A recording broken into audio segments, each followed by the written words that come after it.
Good afternoon दोस्तों।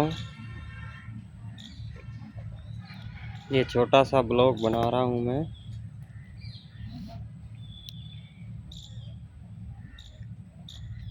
दोपहर हो चुके हैं,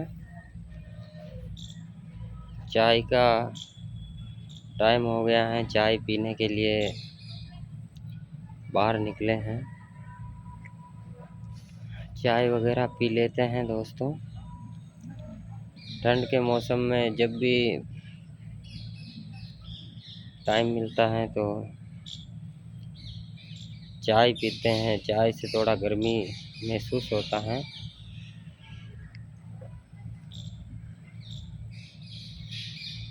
और मेरे चाहने वाले साथियों, बताइए क्या हाल चाल है आप लोगों के। आप सभी स्वस्थ हैं, सुखी हैं, क्या कर रहे हैं? कमेंट के माध्यम से हमें आपके दोस्त को बताएं। आज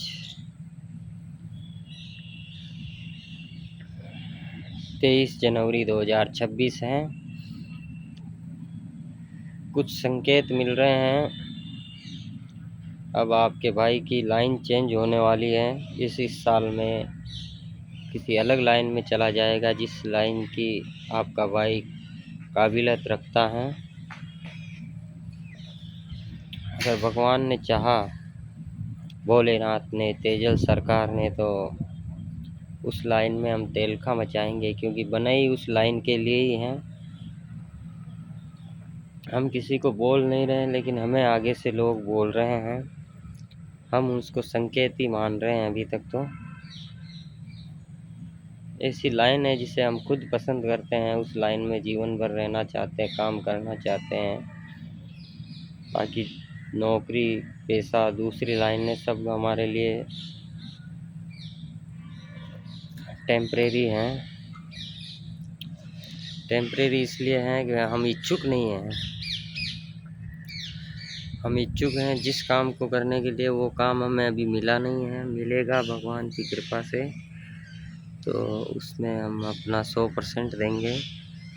और बाकी हमारा ये मानना है, जिस काम में हमारी रुचि नहीं है, हमारा मन नहीं है, केवल पैसे कमाने के लिए वो काम करना पड़ता है, तो फिर उसके अंदर हमारी रुचि नहीं रहती है। तो उसमें हमारा परसेंट 20-30% ही रहता है। 70% तो हम हमारी फेवरेट लाइन के बारे में विचार करते रहते हैं जीवन में, कि काश मैं उस लाइन में होता, मैं उस लाइन का आदमी हूँ, मैं ये काम बहुत अच्छी तरह से कर लेता। लेकिन ईश्वर अब हमारी भावनाओं को समझने लगे हैं, क्योंकि हमने जिस भी लाइन में ये रुचि नहीं थी, और बहुत ही लाइनों में हमने ट्राई किया, लेकिन पसने नहीं दिया भगवान ने, भोलेनाथ ने, हमारे मालिक ने। जीवन में हम जो लाइन मांग के थक गए थे पहले शुरुआत में, लेकिन उसके लिए तो ईश्वर की कृपा होती है, तभी हो पाता है। क्योंकि और कुछ नहीं हो सकता है। वो चाहेगा जिस दिन ही हम उस लाइन में जा पाएंगे। अब हमारे संकेत आ रहे हैं, लोगों का चाहना है भी कि मिस्टर ओम जी को मौका मिले। तो अब हमारे को मौका मिलेगा जीवन में, और महादेव भोलेनाथ की कृपा से हम 100% सफल होंगे। और मिलेगा, अगर कुछ समय के लिए मौका मिलेगा, लेकिन हम उसको डबल कर देंगे। ज़्यादा से ज़्यादा 10-15 साल हम उस लाइन में रहेंगे, जब तक हमारा समय हो जाएगा। कहने का मतलब, हमारा जैसे गवर्नमेंट एम्प्लॉय 60 साल तक काम करता है, उस तरह हम जो लाइन पसंद करते हैं, उस लाइन में हमें भगवान भेजेगा। तो उस लाइन में एक टाइम ही खूब होता है, लेकिन हमें 2 टाइम देगा मालिक, और एक आधा टाइम हम रिक्वेस्ट से लेंगे। तब तक हमारा रिटायरमेंट आ जाएगा, उस लाइन का उम्र हो जाएगी। 40 साल पर हम रिटायरमेंट ले लेंगे। ज़्यादा हमें देखना नहीं है जीवन में, ज़्यादा काम करना नहीं है। हम काम केवल करेंगे 40 साल की उम्र तक, ज़्यादा से ज़्यादा 42, बस। हम तो नौकरी भी मजबूरी में कर रहे थे, रिटायरमेंट तो लेना ही है। नौकरी में भी रहते तो 40 साल से ज़्यादा तो कर ही नहीं पाते हैं। फिर जीवन में देखा ही क्या, जब 100 साल की उम्र थी तब लोगों ने डिसाइड किया भाई 60 साल तक रिटायरमेंट नहीं होना चाहिए, काम कर सकता है आदमी। जब उम्र ही 50 साल रह गई है, 60 साल रह गई है, 60 साल के व्यक्ति के लिए 100 साल बोल दिया जाता है, 50 साल के लिए ही लमसम बोल दिया जाता है। तो दोस्तों, आपका भाई ओम प्रकाश जाट ईश्वर के संकेत के माध्यम से बताता है 2026 में हम एंट्री कर लेंगे। जो चीज़ और जो काम पसंद करते हैं, भगवान की भी यही इच्छा है।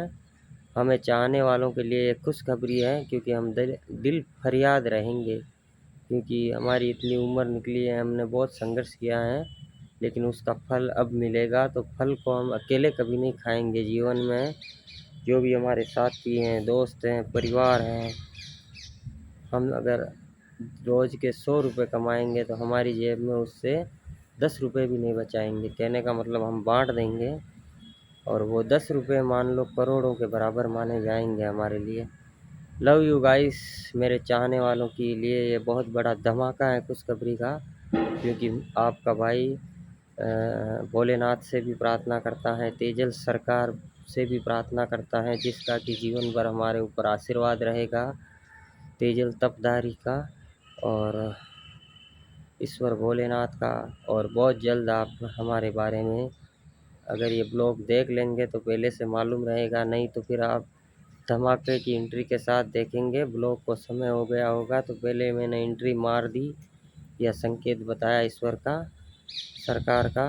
तो आप सभी को हार्दिक शुभकामनाएं कि आप प्रभु से हमारे लिए प्रार्थना करें कि आपका भाई उस जिस लाइन को पसंद करता है उस लाइन में तहलका मचा सके। Love you guys. मुझे चाहने वालों का मैं दिल से धन्यवाद करता हूँ। थैंक यू सो मच मेरे चाहने वाले। Love you guys, thank you.